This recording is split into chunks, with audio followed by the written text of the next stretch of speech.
उसमें हम लोगों ने सबसे पहले जो पार्ट कवर किया था वो हम लोगों ने बी वाला जो लेटर से बी से बेल, बी से बेलेबल ऑफेंस, बेल बॉन्ड और बॉन्ड, ये सारे टर्म्स हम लोगों ने कवर कर लिए थे। अभी जो हम लोग डिस्कस करेंगे उसमें हम लोग आज जो है बहुत एक इम्पॉर्टेंट टॉपिक डिस्कस करेंगे जिसमें हम लोग होते हैं चार्ज। चार्ज के लिए हालांकि एक अलग ही टॉपिक है, चार्ज चार्ज एक अलग ही मैटर है, बट इसको हम लोग डिटेल से पहले डिस्कस करेंगे। इसका जो पार्ट है वो हम लोग समझ लेते हैं। देखिए मुद्दा क्या है, हम लोग का जो टर्म है आज है 21F के अंदर charge. What do you mean by charge? Charge क्या होता है, चार्ज का कॉन्सेप्ट क्या होता है, वो जरा समझने के लिए मैं आपको पहले क्लियर कर दूं कि जो टर्म चार्ज है वो यहाँ पर डिफाइंड नहीं है।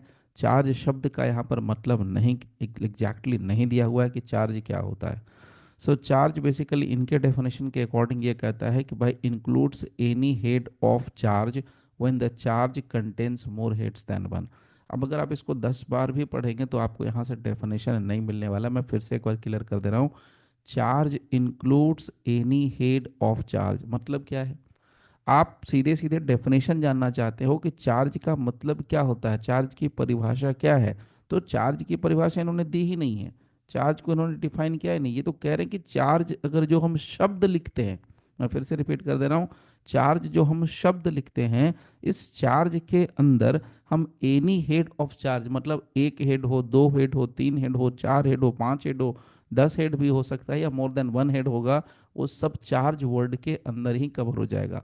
कहने का मतलब ये है, the term charge has not been defined under section 21F of the BNSS। There is no definition, exactly there is no definition, कोई डेफिनेशन चार्ज की नहीं दी गई है। बट ये कहते हैं कि जो टर्म ये चार्ज है ना, इसमें हम दोनों चीज़ों को इंक्लूड कर सकते हैं। उसमें कौन कौन सा? एनी हेड ऑफ चार्ज, तो यहाँ पर आप लिख सकते हैं any head of charge, any head of charge. और दूसरा जो हम यहाँ पर नोट डाउन कर सकते हैं, एंड दैट इज कि मोर देन वन हेड्स। सो मोर देन वन हेड्स भी यहाँ पर हम ले सकते हैं, मोर देन वन हेड्स भी यहाँ पर हम ले सकते हैं। लेकिन आपको मैं क्लियर करूं कि चार्ज बेसिकली है क्या, शॉर्ट। देखिए कुछ नहीं होता है, जब कोई व्यक्ति, जब कोई पर्सन, जब कोई अक्यूज पर्सन कोई अपराध करता है, जस्ट से थोड़ा पुराने कानून से चलेंगे तो थोड़ा हैबिचुअल हो जाएंगे। अगर कोई व्यक्ति अपराध करता है तो मैं एक सिंपल एग्जांपल ले लेता हूँ, 498A एक सिंपल एग्जांपल हो गया। हमने एक ले लिया सेक्शन 379, ये सब पुराने सेक्शन है, आईपीसी के सेक्शन हैं, याद करने के लिए, समझने के लिए बता रहा हूँ बस। सो अगर मान लीजिए 498A के अंदर कोई ऑफेंस हुआ, तो इस ऑफेंस के लिए यहाँ पर जब चार्ज बनेगा तो हम यहाँ पर 498A का चार्ज कहेंगे। यानी कि जब कभी हम चार्ज के बारे में बात करते हैं तो charge is nothing but it is a formal formal allegation against the accused person. जैसे एक सिंपल, इसको और अच्छे से समझना तो एक और मैं बताता हूँ। जैसे मान लीजिए किसी महिला के साथ ये 498A का ऑफेंस हुआ, तो उसने जाकर के थाने में तहरीर दी, थाने में जाके उसने अपना कंप्लेंट लगाया, एफआईआर रजिस्टर कराई कि मेरा पति, उसके रिलेटिव सो एंड सो जो है वो मेरे साथ ऐसा करते हैं, जो कि 498 के अंदर, वो पुलिस वाले ने 498 में केस रजिस्टर कर लिया। अब ये चार्ज नहीं है। जब कोई एक आम आदमी, एक सिंपल पर्सन, एक जनरल पर्सन, एक सामान्य नागरिक जाकर के थाने में एप्लीकेशन लगा रहा है, कंप्लेंट फाइल कर रहा है, तो वो सिंपल एक एफआईआर, एक सूचना है, सूचना। अब पुलिस क्या करती है? पुलिस उस सूचना के आधार पर, सोच सूचना सही है कि गलत है, इंफॉर्मेशन इज राइट, करेक्ट और रॉन्ग और राइट, उस इंफॉर्मेशन के आधार पर इन्वेस्टिगेशन करती है। इन्वेस्टिगेशन करने के बाद अगर पुलिस को लगता है कि जो महिला ने एलिगेशन लगाया था, जो महिला ने आरोप लगाया था, वो आरोप सही है, तो पुलिस जाके कोर्ट में कहती है कि भाई सो कॉल्ड जो महिला ने आरोप लगाया था वो आरोप सही है, और उस आरोप के हिसाब से उसका पति, उसके पति की माँ, उसके पति का भाई बहन, XYZ जो भी रिलेटिव्स हैं, वो सारे के सारे क्या हैं? गुनहगार हैं। हमारे हिसाब से उनके खिलाफ केस चलना चाहिए। तो ये एक एलिगेशन है। ये एलिगेशन कौन लगा रहा है? पुलिस वाला। तो ये पुलिस के तरफ से दिया जाता है, तो इसको हम कहते हैं चार्ज शीट। ये चार्ज शीट है, इसको हम आरोपित करते हैं, हिंदी में कहते हैं आरोपित करना। ये कौन कर रहा है? पुलिस वाला कर रहा है। अब यहां पर भी चार्ज नहीं आया। अब ये मैटर चला गया कहां पर? कोर्ट में। तो इन्होंने क्या कर दिया? 193 के अंदर जाके फ्रेमिंग करके भेज दी। कहां भेज दी? कोर्ट में, मजिस्ट्रेट के पास भेज दी। अब मजिस्ट्रेट क्या करेंगे, ये जो एलिगेशंस लगा करके पुलिस ने इन्वेस्टिगेशन करने के बाद जो चार्ज शीट सबमिट करी है, जो फाइनल फॉर्म चार्जशीट जो भी आप कहें जो सबमिट करी है, उसको कंसीडर करती है कि भाई ये जो पुलिस वाला ये सही लिख रहा है कि गलत लिख रहा है। अब पुलिस वाले को लगता है कि, सॉरी कोर्ट को, अगर मजिस्ट्रेट को लगता है कि नहीं पुलिस वाले ने सही इन्वेस्टिगेशन किया है और वो पुलिस के इन्वेस्टिगेशन के साथ जाना चाहती है, तो वो क्या कहेंगे, पुलिस कोर्ट में मजिस्ट्रेट साहब कहेंगे ठीक है, अगली डेट पर हम अक्यूज्ड के खिलाफ चार्ज फ्रेम करते हैं आफ्टर टेकिंग कॉग्निजेंस। पहले कॉग्निजेंस होता है, उसके बाद चार्ज फ्रेम होता है। So after taking cognizance charge frame किया जाएगा। अब चार्ज फ्रेम किया जाएगा तो उसमें क्या लिखा जाएगा, अक्यूज्ड का नाम लिखा जाएगा सबसे पहले कि किस अक्यूज्ड के खिलाफ में चार्ज फ्रेम हो रहा है। तो लिख दिया जाएगा कि भाई सो एंड सो नाम का अक्यूज्ड है। उस अक्यूज्ड ने एफआईआर की डेट निकाली जाएगी कि हाँ भाई 1 जनवरी 2022 को उसने अपनी वाइफ के साथ मार पिटाई करी थी, डाउरी का डिमांड किया था, डाउरी के डिमांड के लिए मार पिटाई करी और उसके ये सामान ले लिए, ये दिस दैट जो भी लिखना है वो लिख दिया। तो अब यहाँ से ये पूरी घटना लिखने के बाद अंत में लिखा जाता है कोर्ट की तरफ से कि भाई जो कोर्ट है इसको पता है कि तुमने कौन सा ऑफेंस किया है, ये ऑफेंस 498A में आता है। ठीक है, तो वो इस तरीके से लिखाता है। तो हम लोग चार्ज को डिफाइन यहाँ पर किया ही नहीं है। चार्ज को अगर हम डिफाइन करने पर आए तो चार्ज क्या होगा, एकदम सिंपल लैंग्वेज में इसको हिंदी में हम कहते हैं आरोप। आरोप क्या होता है, it is nothing but it is a formal allegation. मैं पहले बता रहा हूं formal allegation, it is nothing but it is a formal allegation against accused, against accused in the court। Court में जब फॉर्मल एलिगेशन लगाया जाता है इसका प्रॉपर फॉर्मेट होता है वहां पर। ठीक है, तो चलिए कुछ पॉइंट्स जल्दी से नोट कर लेते हैं। पहली बात मैंने बता रखी है, डेफिनेशन एज सच नहीं दिया है, लेकिन अगर एग्जाम में पूछ रहा है कि भाई चार्ज शब्द को कहाँ डिफाइन किया गया है, तो आपको लिख देना है definition is given under section 21F of the BNSS। यही डिफाइन है, डेफिनेशन है। उसके बाद बात कीजिए तो चैप्टर नंबर 18, ठीक है, chapter number 18 is a dedicated chapter related with charge, जिसका नाम है दी चार्ज। मैं आपको दिखा देता हूँ, chapter number 18 is the dedicated chapter is the charge. एक सेकंड मैं उसके आगे थोड़ा लिख ले। इसमें आपको मिलेगा सेक्शन से कहाँ तक, 234 234 से लेकर के 247 के बीच में चार्ज का पूरा कॉन्सेप्ट दिया गया है। ठीक है, ये जो चैप्टर 18 है इसको दो हिस्सों में बांटा गया है। एक हिस्सा है जिसमें हम लोग कहते हैं ए और दूसरा हिस्सा है इसको कहते हैं बी। अब ये जो चार्ज है, चार्ज चैप्टर को दो हिस्सों में बांट के कहा गया है कि 234 से लेकर के 240 के बीच में या 241 से लेकर के 247 के बीच में डिस्कस किया गया है इसको। अब यहाँ पर जो बताया गया है वो है फॉर्म ऑफ चार्ज। फॉर्म का मतलब होता है फॉर्मेट, फॉर्म ऑफ चार्ज। इसमें आता है जो हमारा आता है निकल करके, उसको हम कहते हैं ज्वाइंडर ऑफ चार्ज। अगर कोई तकलीफ देता है तो वो है ज्वाइंडर ऑफ चार्ज। ये थोड़ा मुश्किल काम है ज्वाइंडर ऑफ चार्ज। ठीक है, ज्वाइंडर ऑफ चार्ज। नाउ अब और आगे थोड़ा बढ़ते हैं। देखिए चार्ज के कॉन्सेप्ट में अगर हम जाएं तो चार्ज फ्रेम करना it is not compulsory in every case. मैं फिर से रिपीट कर रहा हूं, ध्यान से सुनिएगा, बहुत इंपॉर्टेंट पॉइंट डिस्कस कर रहा हूं। चार्ज के मामले में ये बात हमेशा याद रखिए कि चार्ज फ्रेम करना is not compulsory at all in every cases. हर एक मामले में चार्ज फ्रेम नहीं किया जा सकता है।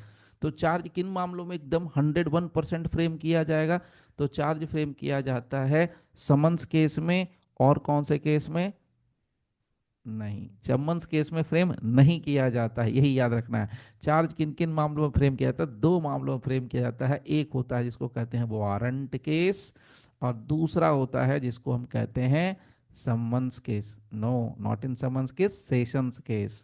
ठीक है, ये समन्स और सेशन में हमेशा गड़बड़ होती है। तो सेशंस केस, सेशंस कोर्ट में जो मैटर चलेगा उसमें चार्ज फ्रेम होगा ही होगा। इसके लिए मैं आपको डेडिकेटेड सेक्शन बता देता हूँ, अंडर सेक्शन 263 वारंट केस के लिए। और यहाँ पर जब हम आ जाएंगे सेशंस केस में तो लिख दीजिए section 251, under section 251 of BNSS। ठीक है, सो वारंट केस के लिए 263, सेशंस केस के लिए 251। But charge is not formally, charge it not necessary, और framing of charge is not necessary, charge is not necessary. यहाँ ऐसे लिख सकते हैं, framing of charge is not necessary. किस मामले में? इन सम्मन केसेस। अगर सम्मन केसेस क्या होते हैं नहीं पता है, वो सब अभी बताएंगे, डोंट वरी। आज मेरा टारगेट है डेफिनेशन को खत्म करने का, ठीक है। So charge is not necessary in summons cases, और ये मामला हम कहाँ से निकालते हैं? Under section 274 B N S S, ठीक है। सो चार्ज कुछ नहीं है, बस कोर्ट ने अगर कह दिया, मजिस्ट्रेट ने लिख दिया, उस पर साइन कर दिया कि हाँ इस कोर्ट के संज्ञान में ये बात है कि तुमने 1 जनवरी 2022 को अपनी पत्नी के साथ दहेज लाने के मामले पे मारपीट करी थी, उसका सामान उससे बिना पूछे ले लिया था, जो कि चोरी की श्रेणी में आता है, चोरी का अपराध बनता है, जो कि 498 का ऑफेंस बनता है। अगर ये बात लिख दिया, इसी को हम कहते हैं चार्ज। अब ये बताता हूं आपको कहां से आ रहा है। इसका एक फॉर्मेट है, चार्ज के लिए फॉर्मेट बना हुआ है, और फॉर्मेट आपको दिखेगा, देखिए फॉर्म नंबर 33, यहीं से कॉपी पेस्ट होता है चार्ज। ये रहा आपका फॉर्म नंबर 33। इसमें देखिए चार्जेस मेंशन किया गया है। सेक्शंस देखिए 234, 235 एंड 236 इज द सेक्शंस। यहाँ देखिए चार्जेज विथ वन हेड। देखिए चार्जेज विथ जब वन हेड होगा, इसका मतलब कि किसी व्यक्ति ने अपराध जब किया है तो सिर्फ एक सेक्शन पर किया है, आपको कुछ नहीं करना। देखिए यही होता है चार्ज। अब यहाँ पर देखिए जब चार्ज फ्रेम होगा तो कैसे मेंशन किया जाता है, इसको खाली बारीकी से समझना है। क्या लिखते हैं? I name and office of magistrate. तो यहां पर लिख दिया जाएगा, मान लीजिए नरेंद्र लिख दिया, आई नरेंद्र कुमार, ठीक है। नरेंद्र कुमार एक जज हैं दिल्ली में, बहुत फेमस है, बुक भी लिखते हैं, मैंने चलिए ऐसे रैंडम याद आ गया तो मैंने बता दिया। सो आई नरेंद्र कुमार, अब मान लीजिए मजिस्ट्रेट हैं, छोड़िए, तो मजिस्ट्रेट हैं तो यहाँ पर लिख देंगे कि एम एम, तो मेट्रोपॉलिटन मजिस्ट्रेट का कॉन्सेप्ट खत्म, तो यहाँ पर लिख दीजिए judicial magistrate first class, judicial magistrate second class, जो लिखना है। So I Narendra Kumar judicial magistrate second class, okay. अब यहाँ पर मेंशन कर दिया अपना कहाँ पर पोस्टेड है, वो द्वारका कोर्ट कहीं लिख दीजिए, आप रोहिणी कोर्ट लिख दीजिए, जो भी लिखना है वो उनका रहेगा designation. Here by charge you, किसको? अक्यूज्ड का नाम। तो अक्यूज्ड का नाम मान लीजिए कि किसी कोई भी नाम डाल दीजिए, शेखर वेखर कुछ भी XYZ। तो यहाँ पर हियर बाई चार्ज यू, अब यहाँ पर शेखर का नाम डाल दिए अक्यूज्ड का। अब देखिए किस सेक्शन के लिए कर रहे हैं, तो यहां इन्होंने एक रैंडम सेक्शन डाल रखा है 147। तो जब चार्ज विथ वन हेड होगा, फिर से रिपीट कर रहा हूं, charge with one head, charge with one head, charge with one head में सिर्फ एक सेक्शन का जिक्र होता है। चार्ज विथ टू हेड में टू सेक्शंस का जिक्र होगा। चार्ज विथ थ्री हेड्स में तीन सेक्शंस का जिक्र होगा। चार्ज विथ फोर हेड उस तरीके से बढ़ता जाएगा। तो यहां पर देखिए, अगर देखिए चार्ज विथ वन हेड है तो सिर्फ एक सेक्शन का जिक्र है 147। अब ये 147 BNS का ये जिक्र किया गया, दैट यू ऑन और अबाउट सो एंड सो, इस डेट को, तो मैंने आपसे कहा 1 जनवरी 2022, ठीक, तो ये कर दिया हमने। तो यहां पर पूरा लिखा जाएगा that about on the first day of 2022 at, अब टाइम यहां पर मेंशन कर दिया कि भाई से हुआ 10:30 बजे, waged war against the government of India and thereby committed an offence punishable under section 147 of the Bharatiya न्याय संहिता 2023 and within the cognizance of this court। देखिए cognizance वर्ड का मतलब भी कुछ नहीं है। कॉग्निजेंस वर्ड का मतलब होता है आपके नॉलेज में आना, यानी जब मेरे ज्ञान में, जब मेरे नॉलेज में कोई बात आ गई, मेरे नोटिस में आ गई, तो उसके लिए हम एक शब्द इस्तेमाल करते हैं, उसको कहते हैं कॉग्निजेंस। यानी कोर्ट के कॉग्निजेंस के मतलब एक मजिस्ट्रेट को, जज को पता है कि भैया हाँ तुमने कौन सा अपराध किया है, किस तारीख को किया है, कितने बजे किया है, कौन सा ऑफेंस किया, ये सब पता है। इसी को बेसिकली हम चार्ज करते हैं। अब यहां पर ये मैटर खत्म हो गया। अब यहां पर देखिए सी में लिख दिया, and I hear bye direct that you B tried by this court on the said charge. अब यहां पर signature and seal of the magistrate. तो ये देखिए चार्ज विथ वन हेड में मामला खत्म, एक ही सेक्शन लिखा, यहां सील और सिग्नेचर लगा दिया, दैट्स इट। अब इसके लगा यहाँ पर सब्सटीट्यूट करके दे रहा है, कोई कोई सेक्शन अब यहाँ पर 151, 150, ये अलग अलग अपना एक सैंपल दे रखा है, इन्होंने एक फॉर्मेट दे रखा है। यहां देखिए चार्जेस विथ टू और मोर हेड्स, जब एक अपराधी दो या दो से अधिक सेक्शन के अंदर अपराध कर दे तब यहां पर आता है। तो जैसे यहां देखिए क्या लिखा है इन्होंने, वही same format, I name and office of magistrate, I Narendra Kumar judicial magistrate second class, judicial magistrate first class, what ever जो लिखना है लिख दिया। उसके बाद अक्यूज्ड का नाम यहाँ पर लिख दिया, ठीक है। अब उसके बाद देखिए सेक्शन, ऑन सेक्शन 179 फर्स्ट, यहाँ आ गया। दूसरा है सेकंड, तो यहाँ पर क्या लिखा है, टू हेड्स, तो दो हेड में दो सेक्शन है 179, और सेकेंडली यहाँ पर लिख दिया ऑन सो एंड सो 179 का ऑफेंस कर दिया। अब उसके बाद यहाँ लिखते हैं कि I hear bye you charge, तो एक सेक्शन यहाँ पर 179 लिख देंगे, फिर उसके बाद लिखते हैं 103 105। उसी तरह से यहाँ पर आगे बढ़ जाइएगा तो फिर मिलेगा 302 307, उस तरीके से ये चलता रहता है, ठीक है। तो कुछ नहीं करना है, उसी में देखिए सेकेंड थर्ड यहाँ देखिए निकाल के लिया है, ये और साफ सुथरा लिखा है, फर्स्ट सेकेंड थर्ड, देखते जाइए यहाँ पर फोर्थ। तो हर एक में जितने भी आप एलिगेशंस लगा रहे हो उसमें हर एक में ये बात कॉमन लिखी रहती है कि इस तारीख को तुमने ये किया। जैसे कि यहाँ पर लिखा जाएगा कि 1 जनवरी, मैंने सैंपल ले दिया, 1 जनवरी 2022 को तुमने थेफ्ट किया। यहाँ पर लिख दीजिए 1 जनवरी 2022 को तुमने ये क्या क्या क्या, committed theft having made preparation causing restraint, यहाँ पर एक अलग ऑफेंस बन जाएगा, ठीक है। उसके अलावा यहाँ पर देखिए 307 बना दिया, फिर यहाँ पर फोर्थ बना दिया, ठीक है। Committed theft having preparation 307 under section, फिर से एक बना दिया, यहाँ पर देखिए 220, तो इस तरीके से बनाता रहेगा। तो चार्ज का कॉन्सेप्ट अगर इन समरी अगर हम समझें तो बहुत सिंपल है कि चार्ज भैया एक शब्द है जिसको डिफाइन कायदे से नहीं किया गया है, बट डेफिनेशन अगर आपसे पूछा जाएगा तो आप उसको 21F के अंदर डिफाइंड बताएंगे, ठीक है, पहली बात। दूसरी बात, चार्ज के लिए एक डेडिकेटेड चैप्टर है भारतीय नागरिक सुरक्षा संहिता BNSS में, that is chapter number 18। Chapter number 18 में दो पार्ट बताए गए हैं, ए और बी। उसमें 234 से लेकर 240 तक, यानी 234 से 240 के बीच में फॉर्म ऑफ चार्ज डिस्कस किया गया है, जबकि 241 से 247 में ज्वाइंटर ऑफ चार्ज डिस्कस किया गया है।